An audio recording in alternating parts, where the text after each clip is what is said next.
நம்முடைய சூழ்நிலைகள் இருக்கிறதெல்லாம் உண்மைதான். கடன் இருக்கலாம், வியாதி இருக்கலாம், பலவீனம் இருக்கலாம், பயம் இருக்கலாம், குழப்பம் இருக்கலாம், மனுஷரை குறித்த பயம் இருக்கலாம். ஆனால் இது மாறக்கூடியது. ஆனால் அந்த வேத புஸ்தகத்தில் சொல்லப்பட்ட சத்தியம், கர்த்தருடைய வாக்கு தத்துவம் அது மாறாது.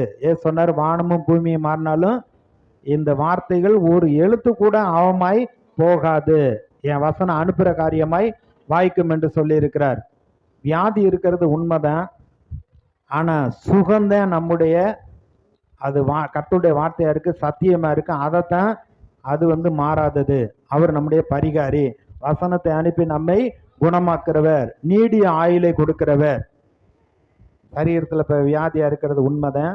ஆனால் அது மாறும். சத்தியம் மாறாதது. நமக்கு சுகம்தான். ஒன்றுமே இல்லாமல் இருக்கலாம், கையில் ஒன்றுமே இருக்காமலாம், ஒன்றுமே காரியங்கள் வாய்க்காமல் இருக்கலாம். ஆனால் கர்த்தருடைய வசனம் சொல்லுகிறது, அவன் செய்வதெல்லாம் வாய்க்கும். சங்கீதம் 1 அப்படி தான் சொல்கிறார். தாவீதுடைய வாழ்க்கையில், எசேக்கியா ராஜாவுடைய வாழ்க்கையில் கர்த்தர் தான் காரியங்களை வாய்க்க பண்ணினார். காரியம் வாய்க்குங்கிறது தான் சத்தியமாக இருக்கிறது, அது மாறாது. இன்றைக்கு கடன் இருக்கலாம். உடன்படிக்கையில் உபகமம் 28 அவர் சொல்கிறாரு, நீ அநேக ஜாதிகளுக்கு கடன் கொடுப்பாய், நீயோ கடன் வாங்காதிருப்பாய். அடுத்து சொல்கிறார், நீ கீழாகாமல் மேலாவாய், வாழா இல்லாமல் தலையாவாய். இதுதான் நம்ம இல்லைங்க, அடிமையாக இருக்கங்க, வேலை பார்க்குற இடத்துல எல்லாரும் அடிமைப்படுத்துறது மாதிரி இருக்குது, நான் கீழே இருக்கேன் அப்படின்னு நீங்கள் நினைக்கலாம். ஆனால் ஆவிக்குரிய பிரகாரமாக ரட்சிக்கப்பட்ட நீங்கள், உங்களுக்கு ஒப்பானவர்கள் அவர்கள் ஒருவருமே கிடையாது. அவங்க 10 டிகிரி வச்சுருந்தாலும் உங்களுக்கு ஒப்பா அவங்க கிடையாது. நீங்கள் தேவனுடைய பிள்ளை, தேவன் உங்களோடு கூட இருக்கிறார். அப்போ பாருங்கள், கர்த்தர் உங்களை தலையாக வைக்கிறது தான், அதுதான் சத்தியம், அது மாறாதது. சொல்லுவாங்க, வீடே கட்ட முடியாதுங்க, என் நிலைமை அப்படி இருக்கு அப்படின்னு. இது மாறக்கூடியது.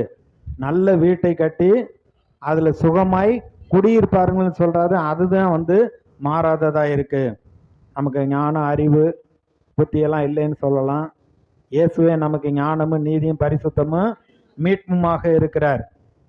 வேலை இல்லை, வருமானம் இல்லைன்னு நிலைமை அப்படி இருக்கிறது உண்மைதான். ஆனால் கர்த்தரை தேடுறவங்களுக்கு ஒரு நன்மையும் குறைபடாது. நீங்கள் கைது செய்கிற எல்லா வேலைகள்லையும் ஆசீர்வாதத்தை அவர் கட்டளையிடுகிறார். நல்ல பொக்கிஷசாலியாகிய வானத்தை திறப்பாருன்னு சொல்லி இருக்கிறாரு. அது மாறாததாக இருக்கிறது. கடைசி